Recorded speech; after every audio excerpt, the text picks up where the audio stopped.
Hello and welcome to another video review. This is Papers, Please from PC and Mac. This review is coming to you courtesy of Lucar. He sent me this, so thank you. It is greatly appreciated. This is a very interesting puzzle game by Lucas Pope that was released in August of this year, and it's just no other way to describe it in a nutshell than a very interesting dystopian document thriller, as they have as the tagline, a dystopian document thriller. And it really is just hard to describe why this game would be interesting. I mean, you think about it, and it's a game about paperwork. Just non-stop paperwork. So the real question there is, why is that interesting? Well, before we answer that question, let's first talk about the presentation. The game is composed entirely of pixel art as far as its visuals go, and they're pretty decently detailed. Certainly enough that you have to make out fine details, and that's actually part of the game. But there's nothing that's particularly appealing about the graphics, and oddly enough, that's pretty much what they were going for with this. With the graphic style they've chosen, they've managed to pull off the Soviet bloc communist country feel surprisingly well. And it's complete with just spelling errors here and there to simulate how a Eastern European would talk. It's just things like that you would expect from a Soviet bloc kind of country. Just fits the game really well as far as its visual style goes. There's not a huge amount of color in it, and that's what you would expect. As far as the sound design goes, there's really not much to say about it. There's one music theme, basically. There's actually two of them. One of them is played at the end of the game. But the one you're going to be hearing the most is the pretty much iconic theme, which, oddly enough, fits it perfectly and really does make it feel like this oppressive, not only Soviet bloc thing, but just bureaucratic job. They really nailed it with this particular theme song. And it's odd because it's just so incredibly minimalistic. And it plays throughout the game. There's obviously the main menu, but also in between the actual puzzle bits. That's what you're going to be hearing for the most part. And so they really nailed the repetitive, bureaucratic kind of feel with that particular theme. The voice acting is non-existent. As in, it's just these noises that sort of are supposed to sound like voices, but they don't.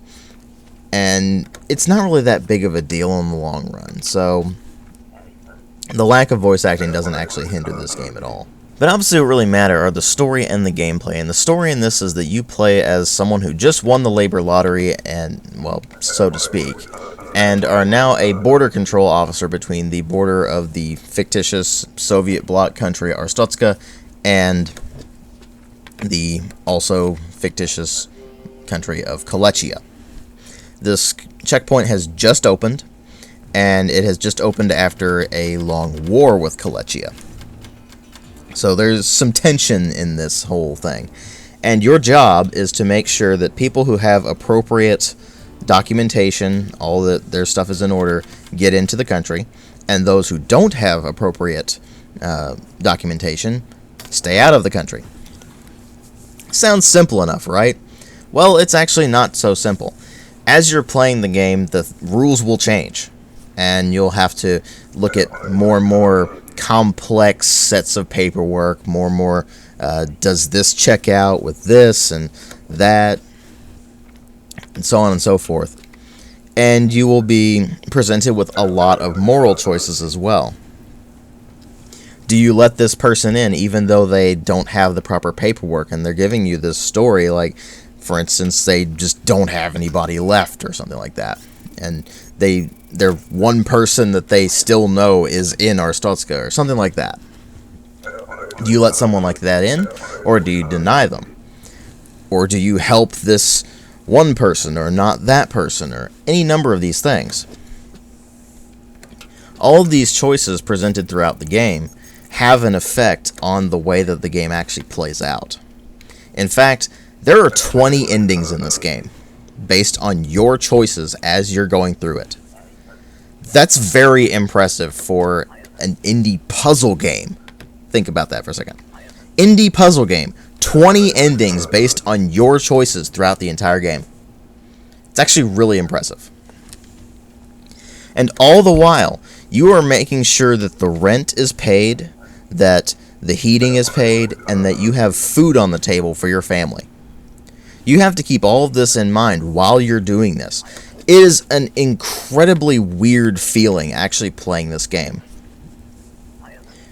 because everything in it is designed to make not only this bureaucratic desk job feel valid.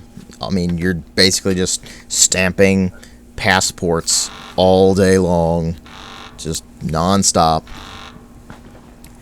and making sure things are in order. You're highlighting discrepancies, and you can interrogate them about it and be like, hey, what's on with this? You said that you were going to be in here for a week, and then on this paperwork it says 3 months or something like that.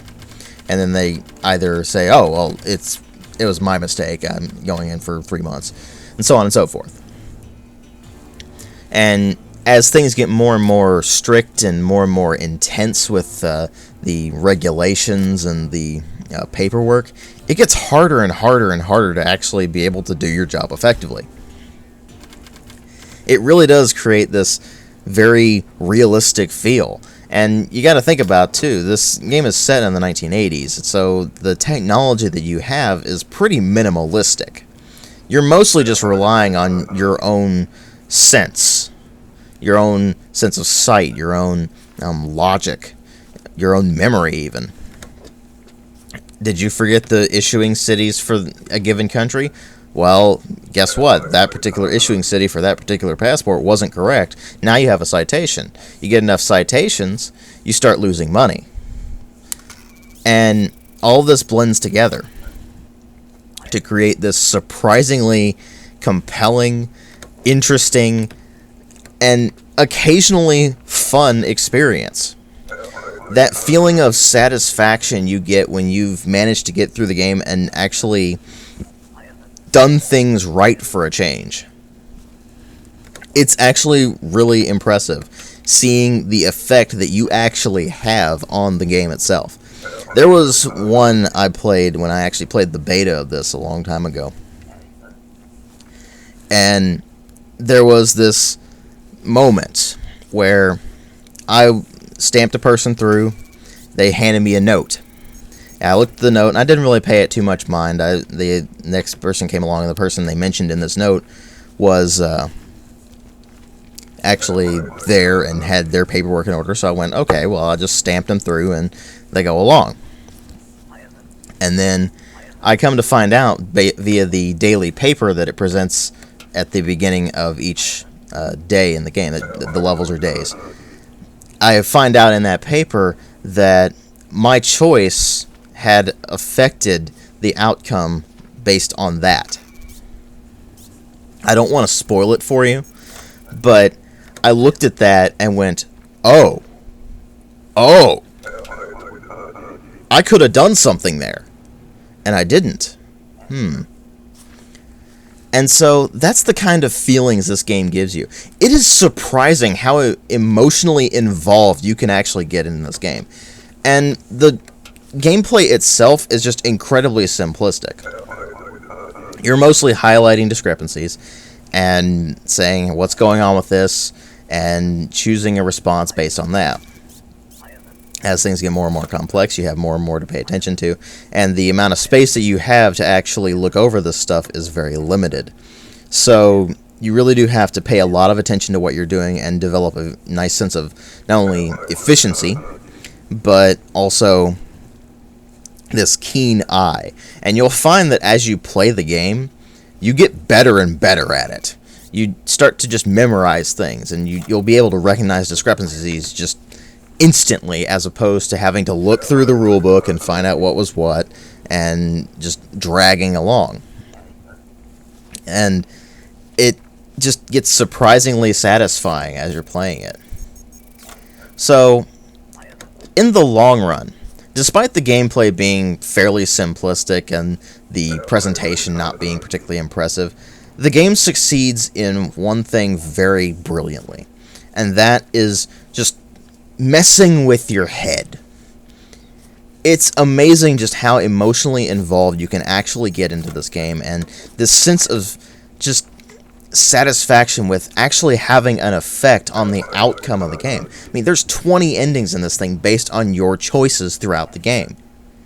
And the fact that that exists, and that at any time, any choice you make could influence how things change and how things develop, it's just hard to really describe that feeling when you're actually playing this thing. So, in the long run, despite me not normally liking puzzle kind of games, I really enjoy Papers, Please. I give it a 4.5 out of 5. Thanks for watching.